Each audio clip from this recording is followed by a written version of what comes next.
नमस्कार दोस्तों, आज है 23 नवंबर 2024 और आज के इस डेट में भारत की सियासी सरजमी के ऊपर जी हाँ बहुत कुछ नया होने वाला था।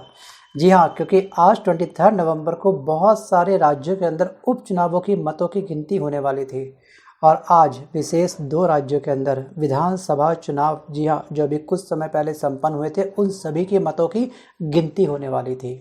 और अभी चंद मिनट पहले दो राज्यों के विधानसभा चुनाव परिणाम आ चुके हैं, जिसमें से एक राज्य ने सबसे बड़ा तहलका मचा दिया है। जी हाँ, भारत की सियासी सरजमी की जो तपिश है उसको इस कदर बढ़ा दिया है कि वो तपिश अचानक से ज्वालामुखी बन करके हम सबके सामने उभर करके आ चुकी है।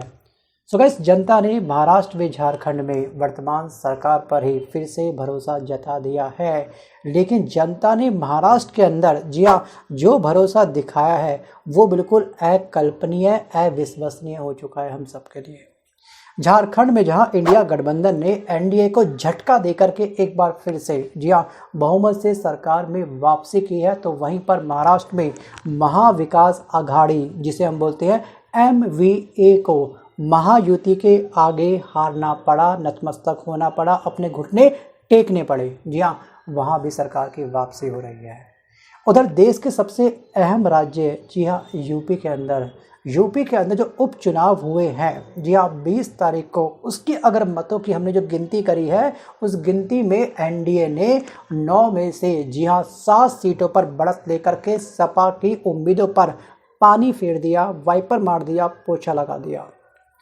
सो गाइस, लोकसभा के उपचुनाव में अगर हम बात करें वायनाड के बारे में, जी हाँ वायनाड से कांग्रेस की प्रियंका गांधी ने भारी वोटों के साथ संसद जाने का प्रमाण पत्र हासिल कर लिया है।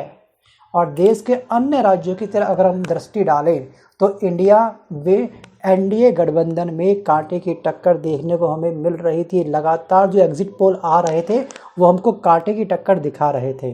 बंगाल में टीएमसी, बिहार में एनडीए, कर्नाटक में कांग्रेस की बढ़त हासिल हुई है और मैदान में उतरे बड़े बड़े नेताओं में देवेंद्र फडणवीस राइट और एकनाथ शिंदे, अजीत पवार, उद्धव ठाकरे, अबू आजमी, हेमंत सोरेन, बाबूलाल मरांडी ने अपने अपने चुनावों में जीत हासिल कर ली है। अब सबसे बड़ा सवाल यह है कि आखिरकार महाराष्ट्र के अंदर जी हाँ अगला सीएम कौन होगा। जी हाँ, आप मुझे कमेंट करके पक्का बताना, वीडियो को पॉज करके, क्या वास्तविक रूप से ये जो पार्टी अब जीती है जी हाँ क्या वो 26 नवंबर से पहले डिसाइड कर पाएगी कि अगला सीएम कौन होगा। क्या यहाँ पर राष्ट्रपति शासन लग सकता है, क्योंकि दोस्तों यहाँ पर 26 नवंबर को नई सरकार की अंतिम डेट है। जी हाँ, 26 नवंबर से पहले इनको शपथ दिलवानी पड़ेगी अपने सीएम की। अब बात करते हैं थोड़ा सा झारखंड के बारे में। झारखंड की सभी 81 सीटों पर आज मतों की गिनती हुई थी। झारखंड में 2 फेज़ में चुनाव हुआ था। पहला फेज़ आपका 13 नवंबर को हुआ था और जो सेकंड जो आपका फेज़ था जिसमें मत डाले गए थे वो डेट थी आपके 20 नवंबर को। और पहले चरण में 66% मतदान हुआ था और सेकंड फेज़ में 68% क्या हुआ था, मतदान हुआ था। और मतदान के बाद सामने आए एग्जिट पोल ने यही दावे करे थे कि झारखंड में सरकार दोबारा से रिपीट होगी और वही हुआ। लेकिन महाराष्ट्र के अंदर क्या सबके बने पड़े थे कि आखिरकार क्या होगा, बाजी पलटेगी, नई सरकार आएगी या फिर वही सरकार रिपीट होगी। बहुत सारे दावे किए गए थे, लेकिन एग्जिट पोल दोस्तों कभी कभी धराशायी हो जाते हैं। ध्यान रखिएगा, हर बार एग्जिट पोल पर फेथ करना अच्छी बात नहीं होती है। और जिसका सबसे बड़ा एग्जाम्पल हमने देखा था हरियाणा के अंदर क्या हुआ। जी हाँ, लोकसभा चुनाव के अंदर क्या हुआ, अब की बार 400 पार कितनी सीट प्राप्त करी है एनडीए ने। या फिर हरियाणा के अंदर कांग्रेस को 50 पार सभी न्यूज़ एजेंसी ने यही दिखाया था अपने अपने एग्जिट पोल में, और लहर भी यही चली थी सच कहूँ तो। और अचानक से खेला पलट गया। जी हाँ, वहाँ पर भाजपा जीत गई थी। तो इसलिए एग्जिट पोल पर 100% हम लोग फेथ नहीं कर सकते हैं। और दोस्तों, महाराष्ट्र ने जो अपनी जीत दर्ज करी है वो बिल्कुल अकल्पनीय अविश्वसनीय है। सच कहूँ तो पहली बार ऐसा भारत के इतिहास में हुआ कि इतनी बड़ी जीत इन्होंने दर्ज करी हो। जी हाँ, वो भी इतने बड़े आंकड़े के साथ, इतने बड़े मार्जिन के साथ। अब दोस्तों, जो पार्टी जीत जाती है, हारी हुई पार्टी उसके ऊपर एलिगेशन लगाती है अपने अपने अलग तरीके से। और हम देख रहे हैं कि अभी चंद मिनट पहले सोशल मीडिया प्लेटफॉर्म पर बहुत सारे वीडियो वायरल हो चुके हैं जो साफ साफ ये कह रहे हैं कि ईवीएम मशीन सोनम गुप्ता की तरह बेवफा निकली। या फिर दोस्तों कुछ लोग ये कह रहे हैं कि महाराष्ट्र के चुनाव में भी बहुत बड़ी गड़बड़ी हुई है। और इस तरह के वीडियो यूट्यूब पर, फेसबुक पर, इंस्टाग्राम पर बहुत अधिक वायरल अब हो चुके हैं। अब दोस्तों यहाँ पर एक व्यक्ति और हैं जिन्होंने साफ साफ ये कहा है कि जो ईवीएम मशीन है, जी हाँ, जो चुनाव के रिजल्ट हैं, जो इलेक्शन कमीशन है, नरेंद्र मोदी ने पूरी तरीके से उसको हाईजैक कर लिया है। सो गाइस, ये स्टेटमेंट दी है शिवसेना के सांसद संजय राउत ने। उनकी स्टेटमेंट का आप स्क्रीनशॉट ध्यान से पढ़िए, जिसमें ये साफ साफ लिख रहे हैं कि महाराष्ट्र चुनाव में मोदी जी ने गड़बड़ी की है। सीधे एलिगेशन लगाया भारत के प्रधानमंत्री मोदी जी के ऊपर। और दोस्तों, आज जो रिजल्ट आया है, ये नतीजे हमें और जनता को स्वीकार नहीं है और चुनाव में बेईमानी हुई है, ये साफ साफ इन्होंने कहा है। बट दोस्तों, यहाँ पर ना एक सबसे बड़ा सवाल तो हमेशा बनते रहेगा ईवीएम मशीन के ऊपर, सच कहूँ तो। अब जब दोस्तों 20 तारीख को यहाँ पर वोट डाले गए थे, 20 नवंबर को महाराष्ट्र विधानसभा चुनाव के लिए, जब से रुझान आ रहे थे तब से सभी नेताओं के आमने सामने, जी हाँ, सर फुटबॉल चल रही थी, जूतम पेजार आपस में इनका चल रहा था। लेकिन एग्जिट पोल फाइनल पोल नहीं होते हैं, फाइनल रिजल्ट नहीं माना जाता। लेकिन कुछ एग्जिट पोल में बीजेपी को यहाँ पर प्रचंड जीत दर्ज करवाई गई थी। मतलब कि महाराष्ट्र का चुनाव ये जीत रहे हैं ऐसा दिखाया गया था, और बीजेपी को झारखंड में उतना फ़ायदा एग्जिट पोल में भी नहीं मिल रहा था। और इस बार के एग्जिट पोल कहीं ना कहीं इस बार काफ़ी सटीक बैठे भी हैं। लेकिन जितनी बड़ी सीटें, जितनी बड़ी जीत इन्होंने दर्ज करी है, वो हमारी सभी की कल्पना से काफ़ी बाहर था। और इसलिए यहाँ पर ईवीएम मशीन के ऊपर, इलेक्शन कमीशन के ऊपर, इस रिज़ल्ट के ऊपर क्वेश्चंस मार्क बनना लाजमी है। बट आपको क्या लगता है? जी हाँ, आप सभी को ईवीएम मशीन पर पूरा फेथ है। जो ये रिज़ल्ट आया है बिल्कुल सही लगता है आपको। और दोस्तों, कहीं ना कहीं अगर हम थोड़ा सा डीप डाइव करें तो कोई पार्टी आखिरकार एक ही जगह क्यों करेगी गड़बड़ी? आपको याद होगा कि हरियाणा में विधानसभा चुनाव हुए थे, जम्मू कश्मीर में विधानसभा चुनाव हुए थे, और जम्मू कश्मीर में जो विधानसभा चुनाव संपन्न हुए थे, आपको याद होगा अभी चंद महीनों पहले, वो जीत आखिरकार भाजपा के लिए बहुत ज़रूरी थी, लेकिन वहाँ पर उन्होंने अपनी जीत दर्ज उनकी नहीं हो पाई। अगर ईवीएम मशीन में सेटिंग होती तो सबसे पहले वो कॉन्फ्रेंस जो पार्टी है, जो इंडिया गठबंधन बनाया गया था कांग्रेस पार्टी के साथ इन सब ने, उसको पहले हराते।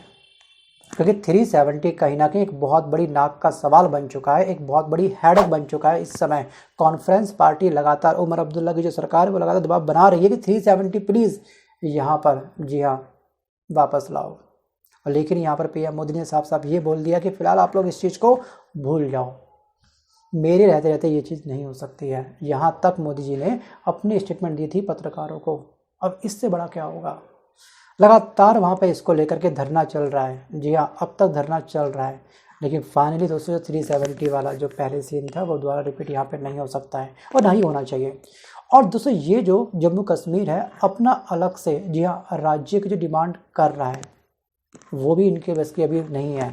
क्योंकि यहाँ पर जो आतंकवादी हमले हो रहे हैं जम्मू के अंदर, क्या ये अकेली सरकार संभाल सकती है? इतनी कैपेबल है, इतनी इसके पास पैसा है, इतना इसके पास डिफेंस है? नहीं है। बस जल्दबाजी के चक्कर में कहीं ऐसा ना हो कि दोबारा से हमारा जो पूरा कश्मीर है, पूरा जो हमारा जम्मू है, वो पाकिस्तान के हवाले हो जाए। एक हल्की सी गलती इनकी हम सबके लिए भारी पड़ सकती है। दोस्तों, ईवीएम मशीन पर हम बात करेंगे, लेकिन उससे पहले आप इस स्क्रीनशॉट को ध्यान से देखिएगा। सो गाइस, ये है स्क्रीनशॉट चुनाव आयोग के द्वारा दिए गए आंकड़ों का। 20 नवंबर को महाराष्ट्र के अंदर विधानसभा चुनाव हुए थे, मत डाले गए थे, मतदान हुए थे।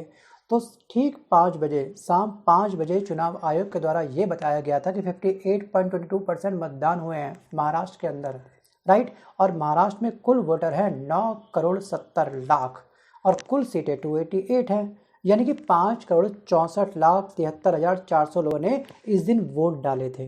5 बजे तक इतने वोट डाल चुके थे, राइट। और सेम उसी दिन रात 11:45 पर एक आंकड़ा और अपडेट हुआ अचानक से। उसमें ये बोला इन्होंने कि 65.02% मतदान हुआ है, मतलब कि 6.8% इंक्रीज हो गया।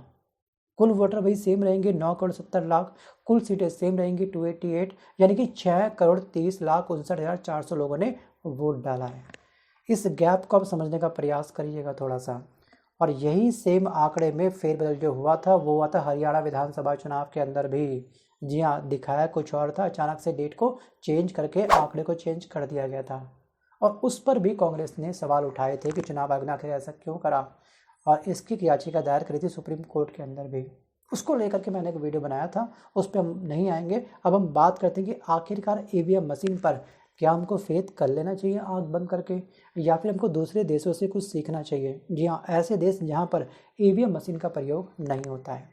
क्योंकि हर बार दोस्तों यही ड्रामा चलता है कि ईवीएम मशीन में ये हुआ वो हुआ, हारी हुई पार्टी हर बार एलिगेशन लगाती है और हम आम जनता कन्फ्यूज़ होती है कि आखिरकार ईवीएम मशीन सही है भी या फिर नहीं है।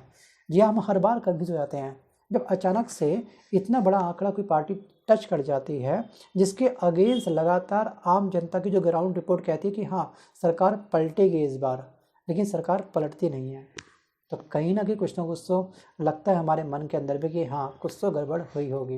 दोस्तों, भारत देश के अंदर लोकसभा चुनाव हो या फिर विधानसभा चुनाव हो या फिर नगर निकाय चुनाव ही क्यों ना हो, हर बार जी हाँ हम लोग ईवीएम मशीन का प्रयोग करते हैं, पूरा फेथ इस पे रखते हैं। लेकिन कई बार क्या, हर बार जब भी रिजल्ट आता है तो हारी हुई पार्टी इसके ऊपर एलिगेशन लगाती है और आम जनता हम जैसे कंफ्यूज हो जाते हैं कि आखिरकार ईवीएम मशीन का प्रयोग इस देश के अंदर करना चाहिए भी या फिर नहीं करना चाहिए।